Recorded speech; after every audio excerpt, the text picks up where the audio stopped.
दोस्तों, क्रोध या गुस्सा एक भावना है। दैहिक स्तर पर क्रोध करने होने पर हृदय की गति बढ़ जाती है, रक्तचाप बढ़ जाता है।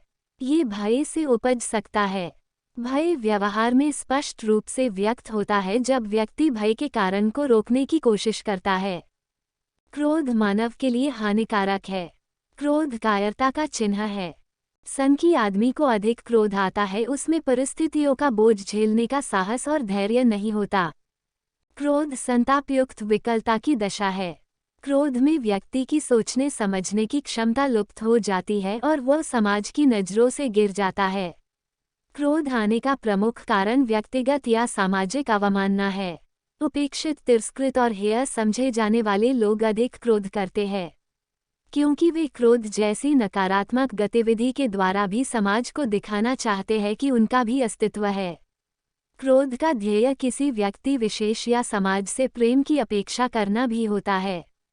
क्रोध ही वह वजह है जिसके कारण हम अपना बड़े से बड़ा नुकसान कर बैठते हैं और पाते हैं सिर्फ पश्चाताप।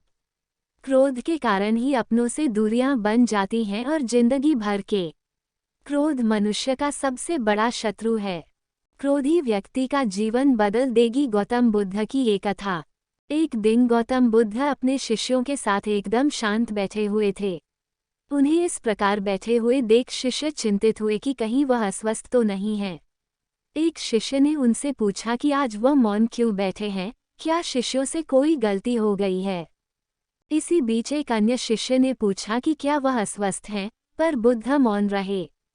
तभी कुछ दूर खड़ा व्यक्ति जोर से चिल्लाया, आज मुझे सभा में बैठने की अनुमति क्यों नहीं दी गई है। बुद्ध आंखें बंद करके ध्यान मग्न हो गए। वह व्यक्ति फिर से चिल्लाया, मुझे प्रवेश की अनुमति क्यों नहीं मिली। इसी बीच एक उदार शिष्य ने उसका पक्ष लेते हुए कहा कि उसे सभा में आने की अनुमति प्रदान की जाए। बुद्ध ने आंखें खोली और बोले, नहीं, वह अछूत है, उसे आज्ञा नहीं दी जा सकती। ये सुनकर शिष्यों को बड़ा आश्चर्य हुआ। बुद्ध उनके मन का भाव समझ गए और बोले, हाँ, वह अछूत है। इस पर कई शिष्य बोले, हमारे आश्रम में जात पात का कोई भेद ही नहीं, फिर वह अछूत कैसे हो गया। तब बुद्ध ने समझाया, आज वह क्रोधित होकर आया है। क्रोध से जीवन की एकाग्रता भंग होती है। क्रोधी व्यक्ति प्रायः मानसिक हिंसा कर बैठता है, इसलिए जब तक वो क्रोध में रहता है तब तक अछूत होता है। इसलिए उसे कुछ समय एकांत में खड़े रहना चाहिए।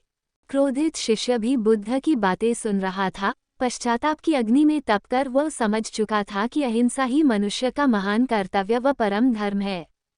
वह बुद्ध के चरणों में गिर पड़ा और कभी क्रोध न करने का प्रण लिया। आशय यह है कि क्रोध के कारण व्यक्ति अनर्थ कर बैठता है और पश्चाताप उसे बाद में होता है, जिसका कोई लाभ नहीं मिलता। इसलिए हमें क्रोध नहीं करना चाहिए। असल मायने में क्रोधित व्यक्ति अछूत हो जाता है और उसे अकेला छोड़ देना चाहिए। क्रोध करने से तन, मन और धन तीनों की हानि होती है। क्रोध से ज्यादा हानिकारक कोई और वस्तु नहीं है।